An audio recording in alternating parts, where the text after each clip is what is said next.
Radio Taku.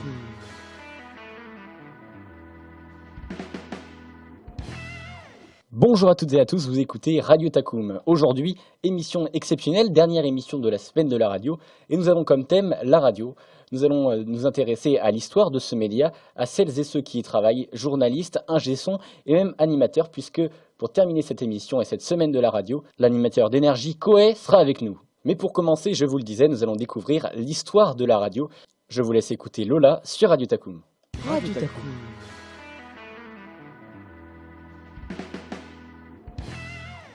Bonjour à toutes et à tous, je vais vous expliquer en bref l'histoire de la radio. La première étape au développement de la radio a été la découverte par Heinrich Hertz des ondes radio. C'est Nikola Tesla qui ensuite créa en 1889 un générateur à haute fréquence de 15 000 Hz. Il ne restait plus que le récepteur, l'émetteur étant au point. C'est un Français, Édouard Branly, qui en 1890 invente le radioconducteur, tout premier récepteur d'ondes hertziennes. Les premiers radiotélégraphes voient ainsi le jour grâce à Nikola Tesla, encore une fois, qui mit au point l'amplification des transmetteurs. Mais aussi grâce à Alexandre Popov de Saint-Pétersbourg, qui permit d'améliorer la transmission des ondes sur de longues distances, et Guglielmo Marconi, qui reprit toutes ces nouvelles découvertes pour les mettre en pratique et expérimenter la première transmission hertzienne à travers la Manche.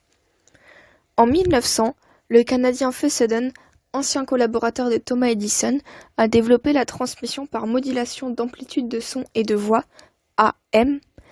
Il améliore cette technique pour transmettre le jour de Noël 1906 la première voix par radio. En 1914, sous l'essor du roi Albert Ier, la Belgique sera la première à diffuser tous les samedis une émission de radio régulière auprès du grand public. Les installations seront ensuite dynamitées la même année pour qu'elles ne tombent pas entre les mains des Allemands.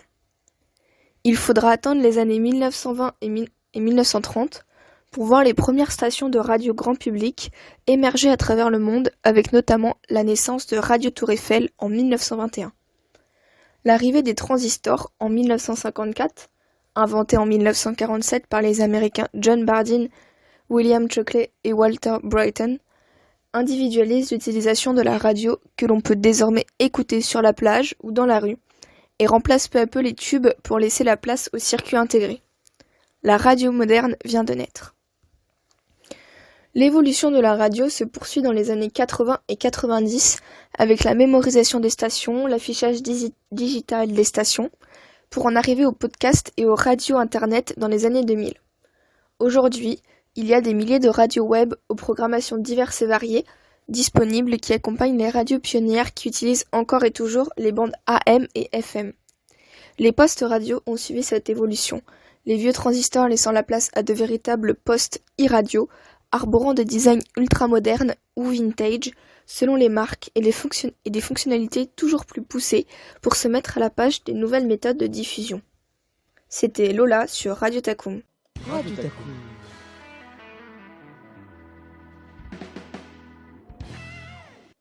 Merci Lola pour cette chronique historique. Nous allons maintenant écouter notre interview avec Alexandra Brunois, journaliste et présentatrice sur It West, que vous pouvez notamment entendre lors des matinales. Radio Taku.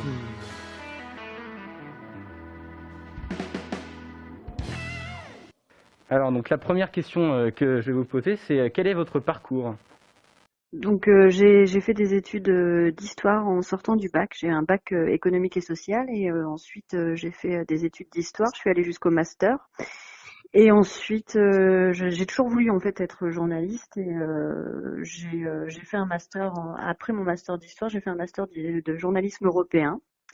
Et je suis arrivée sur la région nantaise, la Loire-Atlantique, par le biais de mon stage de fin d'études. J'ai fait un stage de 6 mois dans la radio-école Euradio Nantes.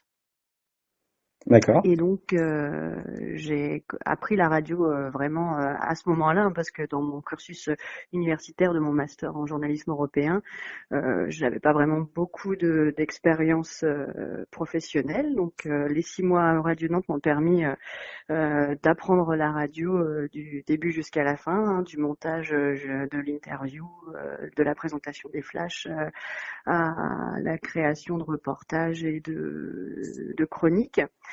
Et ensuite, après mon stage de Radio Nantes, j'ai été prise en CDD au sein de la radio, où j'ai encadré des journalistes en formation également pendant 1 an. Et ensuite, j'ai quitté Radio Nantes pour travailler pour la radio It West, donc la radio du groupe Ouest France. J'ai d'abord été pigiste, comme la plupart des journalistes, généralement on fait ça, pour la pige, c'est un peu l'intérim du journalisme. Donc j'ai été pigiste pour la radio It West 6 mois. Et ensuite, on m'a offert un poste de présentatrice des matinales dans les Côtes d'Armor. Donc à l'époque, It West avait encore des bureaux ou des antennes délocalisées dans chaque département de sa diffusion, puisque It West émet sur 8 départements, les 4 départements bretons, les 4 autres départements en Pays de la Loire, excepté la Sarthe. Donc j'étais journaliste, donc la matinalière, ce qu'on appelle la matinalière, c'est-à-dire la journaliste qui présente les infos départementales des Côtes d'Armor pendant une saison, donc de septembre à juin, il y a quelques années, on va dire une petite dizaine d'années. Et ensuite, quand la radio a décidé de fermer les bureaux, les délocalisations en fait de départements, je suis revenue sur Nantes pour présenter les flashs toujours le matin, mais cette fois-ci en Bretagne. Donc depuis Nantes, la technique permet qu'on puisse décrocher nos flashs sur des zones différentes. Voilà. D'accord. Comment se déroule votre journée de travail en tant que journaliste? Alors, le matin, je me lève très tôt. Il faut savoir que quand on fait de la radio, généralement, le prime time, c'est le matin. Donc, pour réveiller les auditeurs, il faut être réveillé avant eux. Donc, je me lève à 3h15 chaque matin. 3h15, alors qu'il fait nuit dehors. Je prends mon café, je me douche, je pars. Donc, je suis à peu près à la radio vers 4h30. Et à ce moment-là, j'écris mes flashs pour le début de la matinale, c'est-à-dire à 6h. Donc j'écris mes flashs, je cherche l'information. Alors après, l'information, on l'a par le biais des mails, par le biais des autres confrères et consoeurs, c'est-à-dire les journaux. Voilà. Ah bah, de toute façon, l'actu, on la défriche aussi le soir, hein, avant de me coucher. Je regarde aussi l'information qui est tombée dans la journée. Et donc, voilà, de 4h30 à 6h, j'écris beaucoup de brefs pour pouvoir faire les flashs. Et puis donc de 6h jusqu'à 11h, je présente les flashs sur It West. Donc pour ma part, je fais essentiellement le Finistère et le Morbihan pour It West, et je fais aussi les flashs de l'ADMI, ce qu'on dit, enfin, à 6h30, 7h30 et 8h30 sur la zone ouest, donc Bretagne, Pays de la Loire. D'accord. Voilà. Et quelles sont donc les compétences à avoir pour être journaliste? Je pense que la première, enfin, c'est peut-être pas une compétence, mais c'est une qualité. Il faut être curieux. Je pense que si tu n'es pas curieux, tu peux pas être journaliste, parce que il faut avoir un intérêt pour tout. Donc voilà. Et donc ce qui est lié aussi à la curiosité, c'est une culture générale. Tu peux avoir un cursus, un diplôme, des diplômes différents, hein. Tu peux devenir des sciences ou d'avoir fait de l'économie, avoir un bac littéraire, et forcément il faut bien écrire, hein, même en étant journaliste radio, parce que il faut savoir écrire aussi. Mais si tu n'as pas de culture générale, si t'as pas un bagage derrière toi, c'est compliqué, parce que tu es censé vulgariser l'information pour l'auditeur, surtout sur une radio comme It West, où les flashs sont très rapides, hein, c'est 3 minutes 30.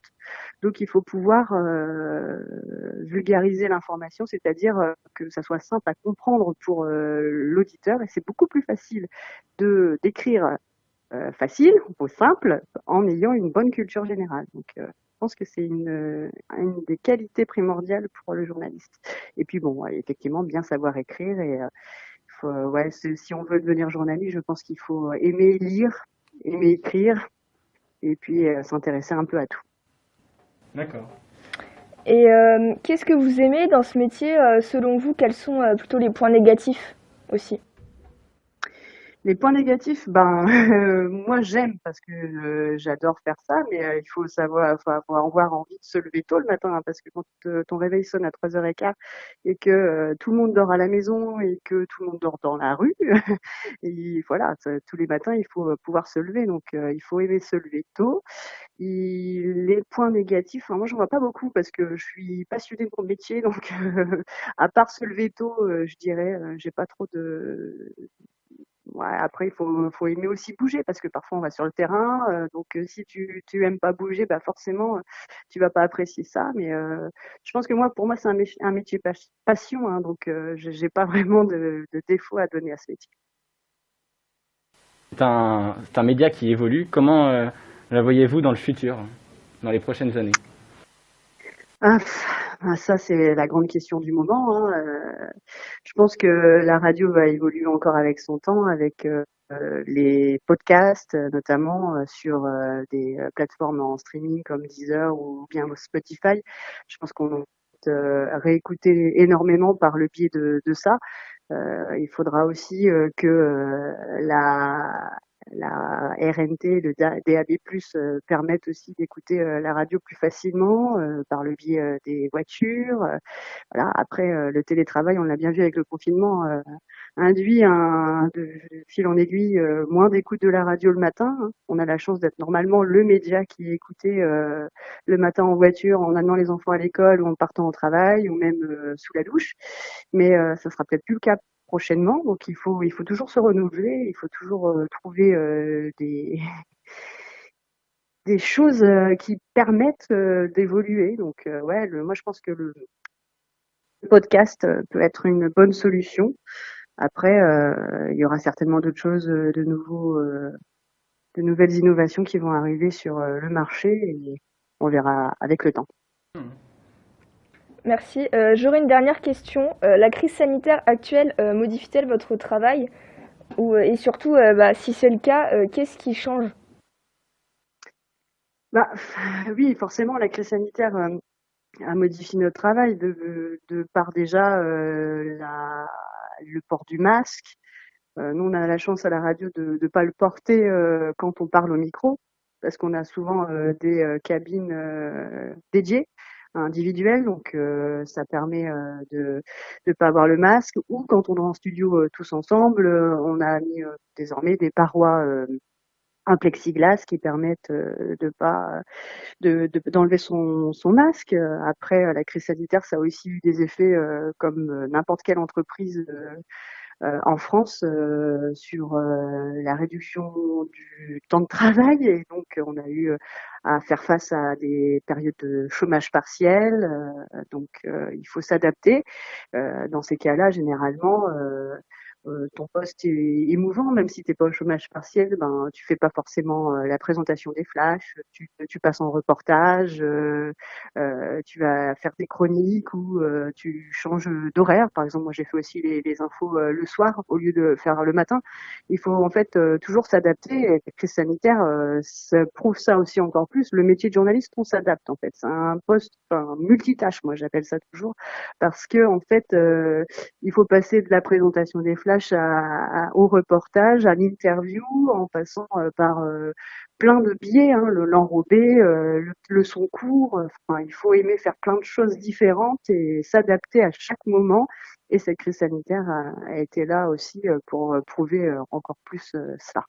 Eh bien, merci d'avoir été avec nous. C'était très intéressant. On a pu en savoir plus sur ce métier de journaliste radio. Et donc, on peut vous retrouver lors de la matinale d'It West. Oui, de 6h à 11h. Radio Taku.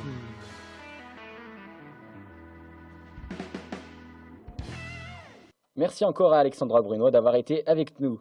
Nous allons maintenant écouter notre interview avec Anthony Torzek, actuellement journaliste pour Médiacité et qui a aussi une grande expérience radiophonique notamment sur Europe 1 et Europe 2. Radio Taku.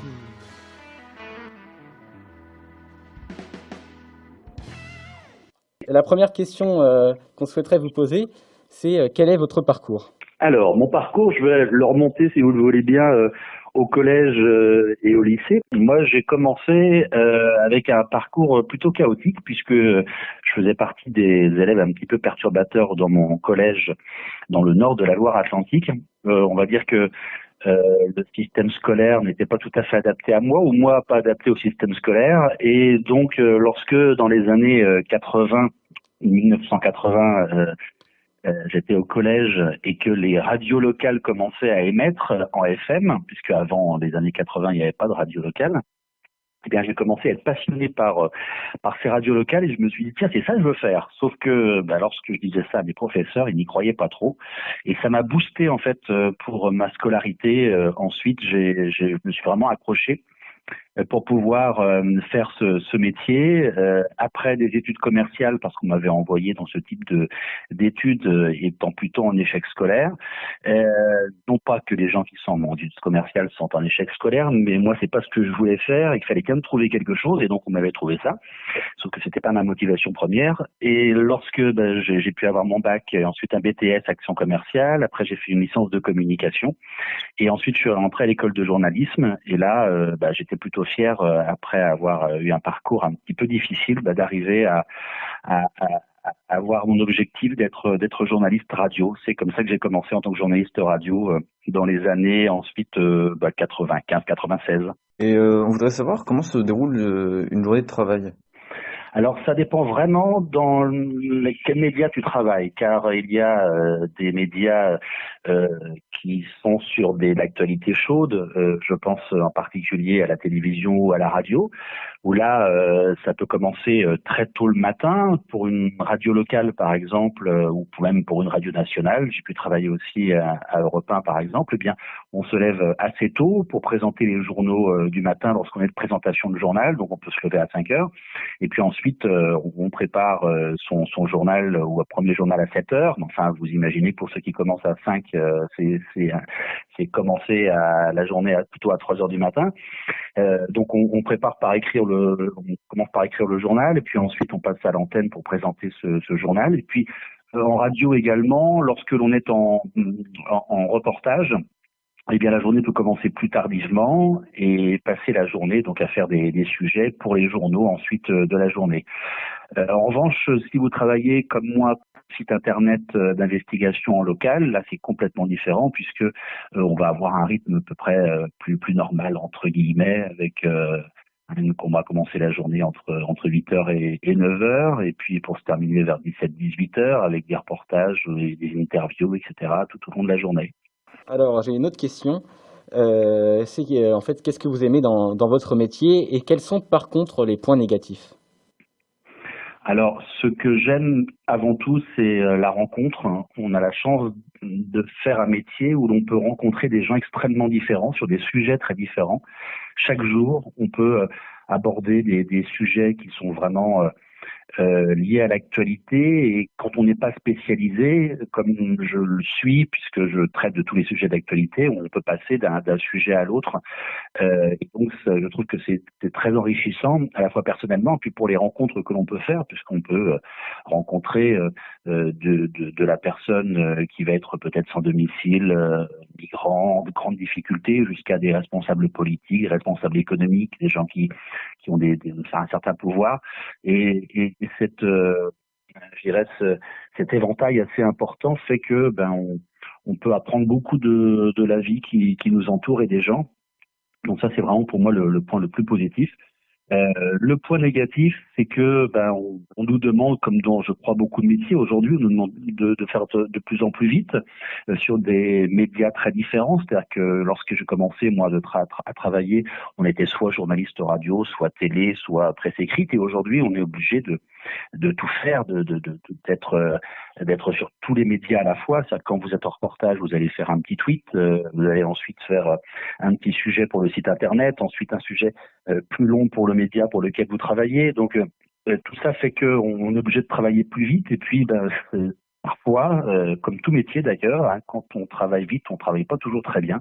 Et c'est peut-être ce qui nous manque aujourd'hui, c'est de prendre le temps de travailler et surtout de bien approfondir les sujets, bien vérifier, etc. Toutes ces phases-là qu'on parfois, malheureusement, on oublie de faire. Et puis, quand on oublie, qu'on n'a pas le temps de faire, on n'est pas totalement satisfait de notre travail.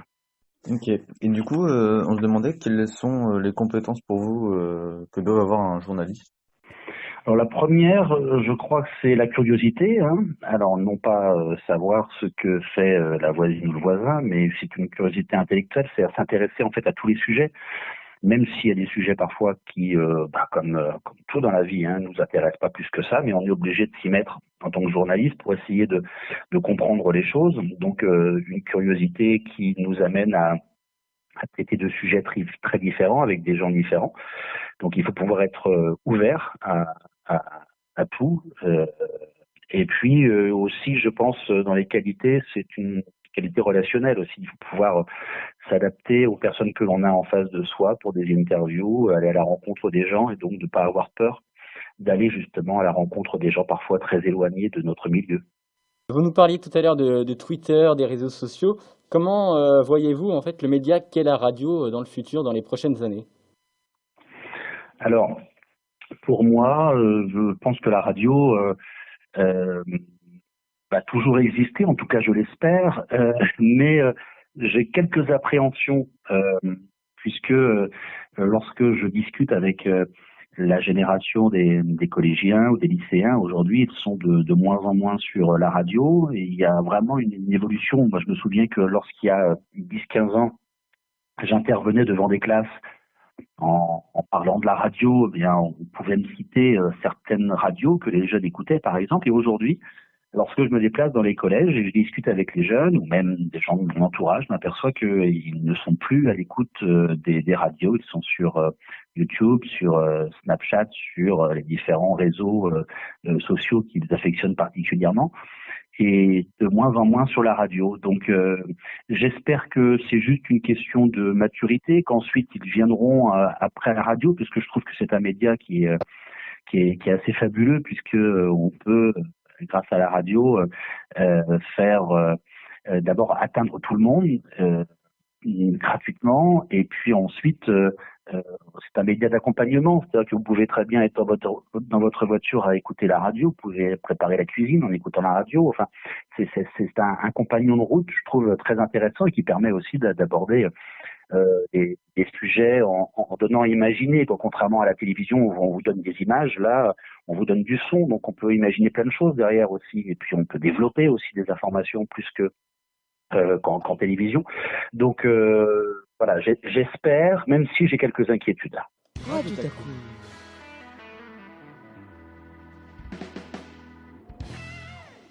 Merci Anthony Torzek d'avoir été avec nous. C'est tout de suite l'heure d'écouter notre interview avec Laurence Launay, journaliste et présentatrice pour Virgin Radio Nantes. Radio Taku.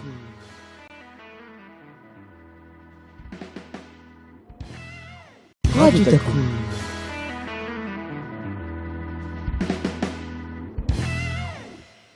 Alors bonjour. D'abord la première Bonjour. question, quel est votre parcours Alors donc, moi je travaille à Virgin Radio depuis une vingtaine d'années et j'ai commencé dans une petite radio associative du Morbihan dans laquelle je suis restée 3 ans. J'ai une maîtrise d'histoire que j'ai passée après un bac littéraire et j'ai une licence aussi d'infocom, information communication. Et pendant toutes mes études, j'ai travaillé à Ouest France en tant que correspondante et j'ai aussi fait du bénévolat donc dans une petite radio. Et dans mon parcours, j'ai aussi travaillé pour Radio Classique pendant que j'étais à Virgin Radio. J'ai fait quelques remplacements aussi à Paris sur Virgin Radio, sur l'antenne nationale. Et aujourd'hui, je fournis depuis Nantes aussi des reportages pour l'antenne nationale de Virgin Radio. D'accord. Et comment actuellement se déroule votre journée de travail? Alors moi, je suis ce que l'on appelle dans le métier une matinalière. Je travaille donc le matin, j'arrive à la radio à 5 heures. Et le matin, donc, il faut écrire les flashs pour toute la matinale. Donc, on a des flashs chez nous, des rendez-vous info tous les quarts d'heure, entre 6h et 9h. Je dois écrire toutes mes brèves. On a des flashs de 2 minutes 30. Donc j'appelle les pompiers pour savoir s'il s'est passé quelque chose dans la nuit, j'appelle la police pour connaître les faits divers aussi de la nuit dans le département. Avec la crise sanitaire aussi, j'ai régulièrement l'agence régionale de santé qui fait un petit point sur les contaminations Covid, la vaccination. Je suis à l'antenne jusqu'à 9 heures. Et après, je prépare donc mes chroniques du midi et du soir. J'ai 2 chroniques aussi qui sont diffusées dans la journée, dans lesquelles je vais parler plus de société, de bons plans, de musique, de cinéma. Et je me déplace aussi dans la journée. Donc, je peux finir ma journée de travail en fin de matinée comme en soirée parce que je peux rentrer chez moi, par exemple, pour repartir faire un reportage. Par exemple, j'ai fait beaucoup de cinéma. Donc les équipes de film, elles viennent souvent à Nantes en fin de journée, donc il m'arrive de rentrer chez moi et le soir à 18h, je vais ressortir pour aller interviewer une équipe de film. Qu'est-ce que vous aimez dans ce métier et quels sont par contre les points négatifs? Alors ce que j'aime avant tout, je pense, ce sont les rencontres. Il n'y a pas de routine dans mon métier, je rencontre énormément de gens différents.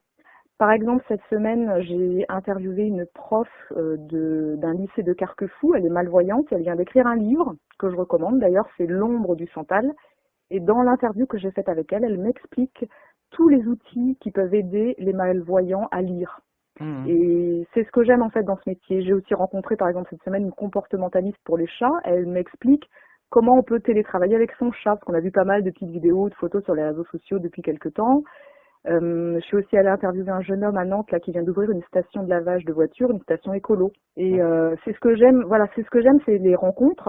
Et je peux rencontrer autant des gens que l'on connaît. Par exemple, nous on fait beaucoup d'interviews de musique, donc je peux, je sais pas, par exemple Suzanne, Angèle, Synapson, Indochine, et des réalisateurs aussi, des acteurs. J'en ai interviewé pas mal, Omar Sy, Pierre Ninet, Jean Dujardin, Gilles Lelouch par exemple. Okay. Et je vais aussi rencontrer des gens que l'on voit peu dans la société aussi, des gens qui sont dans le besoin. Voilà, c'est ça que j'aime, c'est vraiment la diversité des gens que je rencontre. Et donc en fait, vous n'avez pas réellement de sujet précis, vous avez des sujets assez diversifiés. Oui, alors les infos du matin, c'est de l'info générale, information locale, donc tout ce qui se passe à Nantes, et on fait aussi de l'actu sport. Et après, dans nos chroniques, là par contre, c'est plus spécialisé parce qu'on fait beaucoup de cinéma, beaucoup de musique, de spectacles, et après des sujets de société qui peuvent intéresser tout le monde. Selon vous, quelles sont les compétences à avoir pour faire votre métier ? Alors, moi, je dirais, en premier, c'est être ouvert d'esprit, ne pas avoir de préjugés. Et je trouve que c'est vraiment essentiel parce qu'on va vraiment découvrir des métiers ou des gens très différents qui font des choses très différentes. Et voilà, je pense qu'il ne faut pas avoir de préjugés, d'a priori. Il faut aussi être très sérieux parce que surtout aujourd'hui, il faut vérifier l'information, ne pas dire de bêtises. Je pense qu'il faut aussi avoir une bonne culture générale. Parce que justement, comme moi, par exemple, je fais de l'information générale, je dois m'intéresser à tous les sujets, la santé, le sport, la politique. Enfin, voilà, je pense qu'il faut avoir une bonne culture générale. Et je dirais aussi, il faut savoir écrire. Parce que finalement, même si on fait de la radio, eh bien, avant tout, on écrit des choses. Donc, ça peut paraître surprenant peut-être pour certaines personnes, mais la radio, c'est aussi de l'écriture. D'accord. Et comment voyez-vous la radio dans le futur ? Alors, la radio dans le futur, c'est un peu déjà ce qui se développe, je pense. Et nous, on le fait un peu à Virgin Radio. On peut avoir la radio à la carte. On a un site sur lequel on peut choisir une radio qu'avec avec la musique que l'on aime. Et nous avons encore quelques belles années à vivre. Parce que nous sommes aussi un média de l'instant. Par exemple, on est beaucoup écouté par des auditeurs qui sont en voiture. Et le matin, par exemple, on fait de l'infotrafic. Et nous, on est les premiers à pouvoir dire, là, il y a un accident, par exemple, pont de Cheviré, le trafic est complètement coincé, le pont de Saint-Nazaire est fermé parce qu'il y a du vent, vous ne pouvez pas le prendre. Et ça, c'est de l'info hyper importante pour les auditeurs, par exemple. Donc, vous vous adaptez, oui, vraiment à vos auditeurs et à ce qui est attendu aujourd'hui, c'est-à-dire le la proximité. Oui, c'est ça. Et la proximité, puis comme on fait que du direct, on peut réagir instantanément. Si par exemple, j'apprends qu'il y a un train qui circule pas, je peux quelques minutes après le donner à l'antenne. Et puis, ce qui change aussi dans notre métier, aussi la radio du futur, c'est que maintenant on fait aussi de la vidéo, on fait aussi on communique sur les réseaux sociaux, et ça on le faisait pas il y a encore quelques années. Et maintenant, voilà, la radio, c'est ce que l'on dit à l'antenne, mais ce que l'on peut aussi dire sur Twitter, sur Facebook, sur Instagram, Snapchat. fait aussi ça maintenant et qui va se développer, je pense. La dernière question que je vais vous poser, c'est plutôt une question d'actualité, Ouais. puisqu'aujourd'hui, il y a la crise sanitaire. J'imagine qu'elle modifie votre travail. Et si c'est le cas, qu'est-ce qui est modifié? Oui, alors évidemment que la crise sanitaire a beaucoup modifié notre façon de travailler, en tous les cas chez Virgin Radio. Par D'accord. exemple, moi j'ai travaillé pendant les 2 confinements, mais nous avons une chronique qui a été supprimée et à la place on avait fait une émission nationale qui s'appelait Tous ensemble. Et du coup, dans cette émission, tous les journalistes de Virgin Radio, on est 60 en fait dans toute la France, on a alimenté cette émission avec toutes les initiatives de solidarité qui se passaient chez nous. Donc D'accord. ça a été une adaptation vraiment très rapide. Après, pour ce qui est du pratique au niveau du travail, l'année dernière, par exemple, j'ai très peu pu partir en reportage parce que du coup, ma direction m'a interdit de sortir, évidemment, pour pour des raisons évidentes.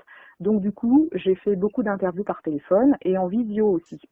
D'accord. Et ça a vraiment changé notre façon de travailler depuis la crise. Et aujourd'hui encore, il y a certaines entreprises, par exemple, qui vont communiquer, ils vont nous organiser une conférence de presse sur Zoom, par exemple. Et finalement, c'est très pratique et ça fonctionne bien. Ok. Eh bien, merci d'avoir été avec nous sur Radio Takum. On peut donc vous retrouver sur Virgin Radio. Radio Taku.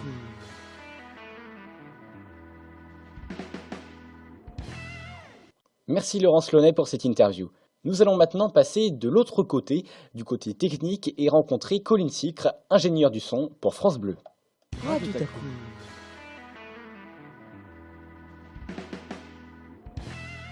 Donc la première question que je vais vous poser, c'est est-ce que vous pouvez nous présenter un peu votre parcours, comment vous êtes arrivé à votre métier actuel?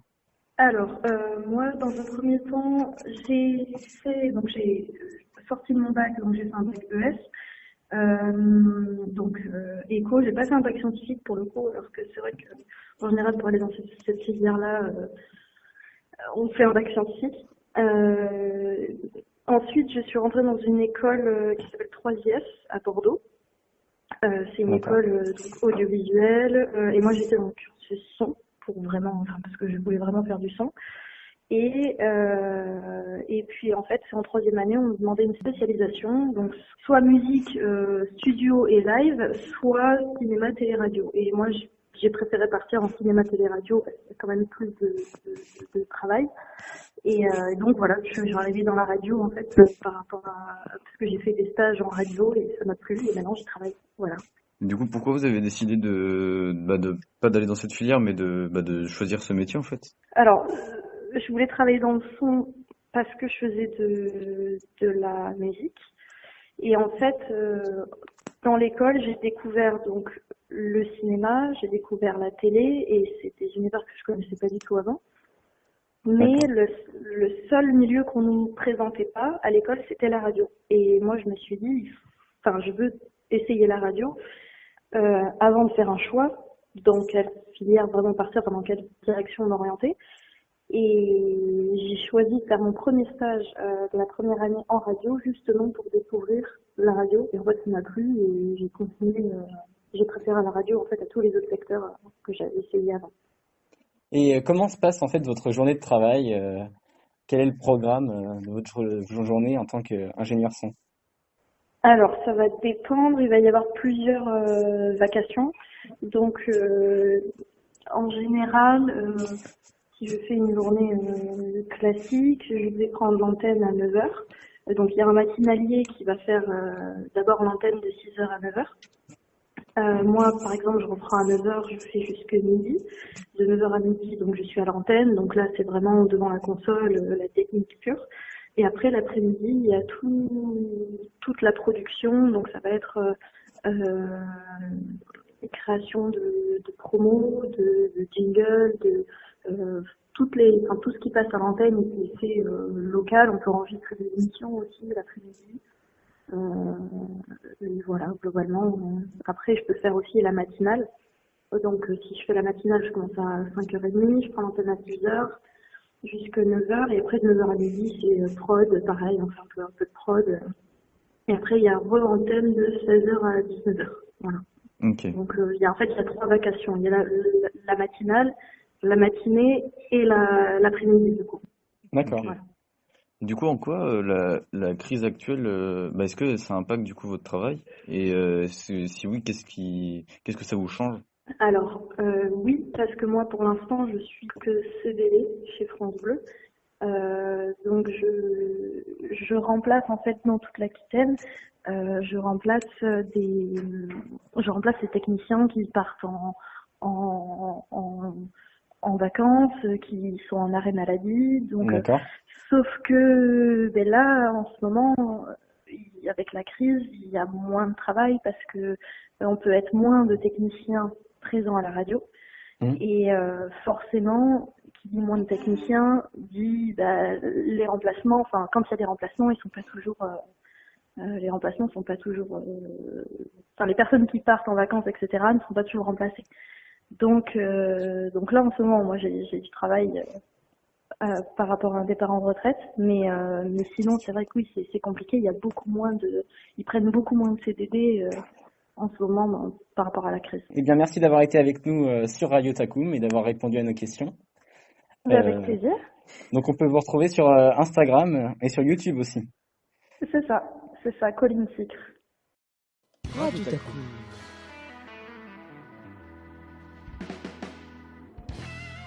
La fin de cette émission, la fin de la semaine de la radio touche à leur fin. Mais pour terminer, nous vous proposons une interview exceptionnelle que nous avons réalisée puisque nous avons rencontré Koé, animateur sur Énergie. Écoutez. Radio Taku. Donc nous sommes avec Koé, animateur radio qui présente depuis quelques années son émission C'est Koé sur Énergie de 15h à 20h.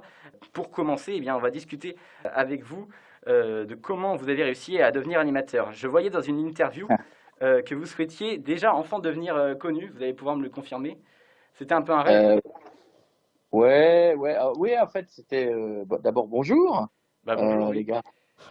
Ouais, c'était moi, j'avais juste envie d'être connu au début, je savais pas comment, et la radio, enfin, c'est comme tous les gamins, t'as plein de gamins qui veulent être connus, mais c'est pas un métier. Mais je savais pas trop comment, et puis je me suis dit à un moment donné, la scène, c'était compliqué et tout. J'habitais une petite ville, et en fait, je suis devenu très très vite fou de radio. Quand j'avais 10-11 ans, vraiment fou de radio, et j'ai pu commencer quand j'avais 13 ans. Et comment vous êtes arrivé en fait dans le monde de la radio et sur Énergie? Waouh, alors j'ai fait des tonnes de radio avant Énergie, mais j'ai commencé par un truc qui est très formateur, qui est les radios locales, quoi. Aujourd'hui, c'est les web radios. Voilà, aujourd'hui, le truc, c'est un peu déplacé, mais aujourd'hui, c'est ça. Le principe, c'est d'apprendre, d'être pas très bon au début, et d'essayer de se dire, ok, je pense que je suis pas mauvais, mais je sais que je suis pas très bon non plus, et je vais me mettre à travailler, et en travaillant, je vais essayer de m'améliorer. Et moi, j'écoutais les radios à Paris, et je me disais, oh là là, les gars, ils sont bons, ils enchaînaient les trucs, les jingles, les trucs. Ouais, je me disais, ça doit être génial. Et voilà, j'ai été un peu bercé par plein de cultures comme ça, une sorte de culture un peu branchée de la FM, des grandes ondes, comme on disait à l'époque, ou d'RTL et compagnie. Tu vois, il y avait un mélange d'humour un peu large et populaire, et puis en même temps de trucs un peu plus cinglants qu'on trouvait sur les FM. Et je me disais que ce mélange des deux m'allait bien, en fait. Ok. Et quel type en fait d'étudiant vous étiez? Vous étiez plutôt celui qui est studio ou plutôt celui qui est au fond de la classe et qui fait rigoler la galerie? Non, je faisais pas rigoler la galerie. Moi, les gens qui font rire la galerie en cours, ils m'ont toujours fatigué. Ah. Je trouve qu'il y a une place pour tout. Tu sais, c'est comme les humoristes qui sont très drôles à table. T'as envie de leur dire, soit drôle sur scène, Ouais. et un peu moins fatigant à table. Tu vois, voilà, non, j'étais assez timide, mais j'étais assez réservé, et je trouvais, et justement, la radio m'allait très bien parce que je trouvais qu'il y avait ce côté un peu caché qui me plaisait bien, quoi. Et donc aujourd'hui encore, vous êtes pas pareil, j'imagine, lors de vos émissions et dans la vraie vie. Ah non, heureusement. Non, d'abord, heureusement pour tout le monde. Et puis parce que ça permet d'abord, parce que tu sais, la radio, un peu comme je la conçois moi, c'est quelque chose qui paraît être bordélique, qui paraît être facile, mais qui est tout sauf facile, en fait. Tu vois, c'est justement quand ça paraît facile que c'est là qu'il y a eu un peu de boulot avant. Un magicien qui disparaît ou qui vole, Sébastien Loeb qui te négocie un virage à 300 à l'heure, tu te dis, oh non, c'est facile. Bah, en fait, non. C'est pas si facile que ça, mais pour que ça paraisse évident, cool, naturel et drôle, évidemment, parce que moi, je fais plutôt quelque chose de, enfin, j'espère, de drôle, j'ai justement, il faut avoir bien bossé ces trucs pour que ce soit une aisance. Ok. Je parlais de votre émission que vous animez de 15h à 20h, donc c'est-à-dire pendant 5 heures d'émission. Déjà, nous, on a du mal à trouver de l'inspiration pour 1 heure d'émission par semaine. Alors, comment c'est possible pour remplir une grille de 5 heures? Écoute, il y a deux trucs. La première, c'est que d'abord, j'ai une équipe, j'ai des auteurs qui bossent Ouais. super bien, j'ai des gens qui me donnent plein d'idées, j'ai plein d'idées également, et entre guillemets, je suis jamais à poil, c'est-à-dire j'ai toujours un contenu sous la main. Après, on est fait comme ça, tu vois, moi tu peux me faire parler, tu me dis n'importe quel sujet, je vais trouver un truc, et je peux parler pendant 1 heure de choses de la vie. Et c'est pour ça finalement que moi, ça a été assez facile d'écrire des spectacles, parce que les spectacles, si ça tenait qu'à moi, les one man, ils feraient 5 heures, parce que j'ai tellement de trucs à raconter. Mais voilà, après, c'est remplir les 5 heures, moi, ne me pose pas du tout de problème. Après, c'est plus une question de fatigue des fois, parce que tu vois, ça demande Mhm. une vigile quand même. C'est un truc, voilà, tu peux pas faire ça encore une fois en totale décontraction. Ok. Et donc pendant vos émissions, en fait, quelle est un peu votre technique pour retenir l'attention? Parce que c'est vrai que c'est pas facile de retenir pendant autant de temps des auditeurs qui ne restent pas forcément tout le temps, mais comment vous faites pour essayer de retenir l'attention des auditeurs? Écoute, en fait, l'idée, elle est que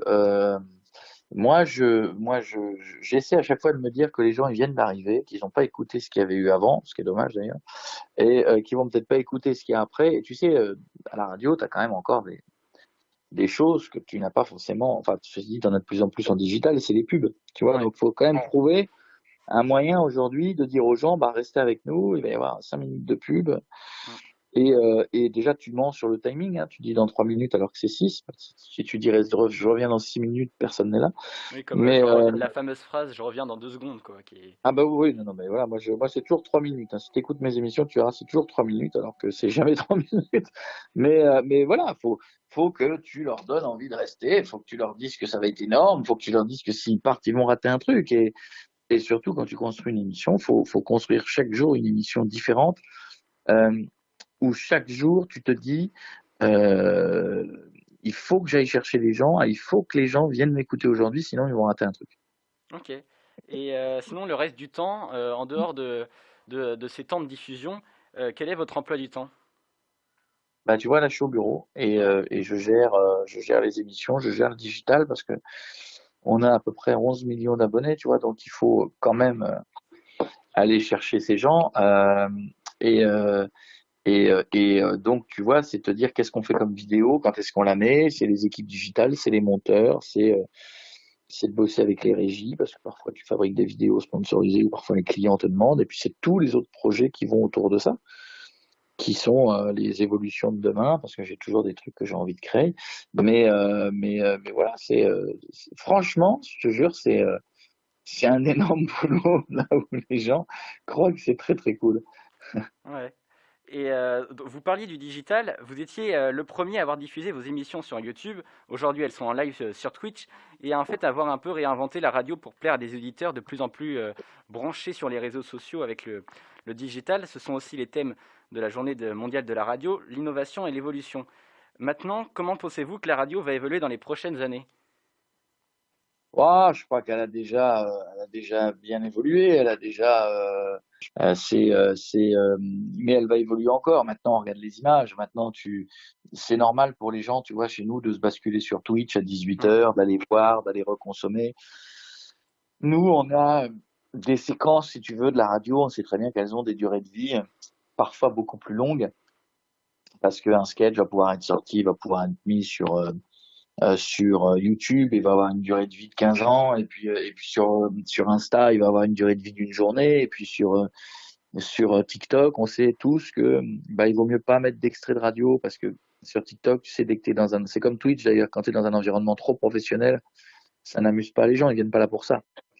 Donc, tu vois, c'est une vraie réflexion à chaque fois avec les équipes de se dire qu'est-ce qu'on peut faire, pour les étonner à chaque fois. Voilà. Ok. Alors, on va terminer avec une petite question. Si vous deviez arrêter la radio, ce que l'on vous ne souhaite pas, mais quel métier feriez-vous? Ouais, je sais pas, je sais pas, ce serait toujours dans la com, Ouais. mais peut-être plus derrière. De toute façon, il y a un jour, je vais passer un peu plus derrière, et un jour, je vais ralentir le rythme des 5 heures par jour, et je vais basculer un peu plus en off, quoi. Ouais. Ça ne veut pas dire que j'en ferai plus, parce que ça m'amuse toujours, mais j'en ferai moins fréquemment, et puis je me mettrai plus en off, à diriger, à coacher, à mettre en avant, peut-être un jour à ouvrir une école, tu vois, c'est un truc Ah ouais. aujourd'hui, ouais, c'est un truc qui n'existe pas. Il n'y a pas d'école aujourd'hui de la radio moderne. Il y a Oui, des oui, vieilles c'est écoles, vrai. Mm. où il y a des écoles du digital, mais l'école du digital, ça veut dire tout et n'importe quoi. On t'apprend à être community manager, enfin, tu vois, c'est un peu très vague, mais je pense qu'une radio, une école de la radio et des nouveaux moyens de communication, c'est un truc qui n'existe pas encore réellement, en tout cas de façon sérieuse. Ok. Eh bien, merci beaucoup d'avoir été avec nous. Radio Taku.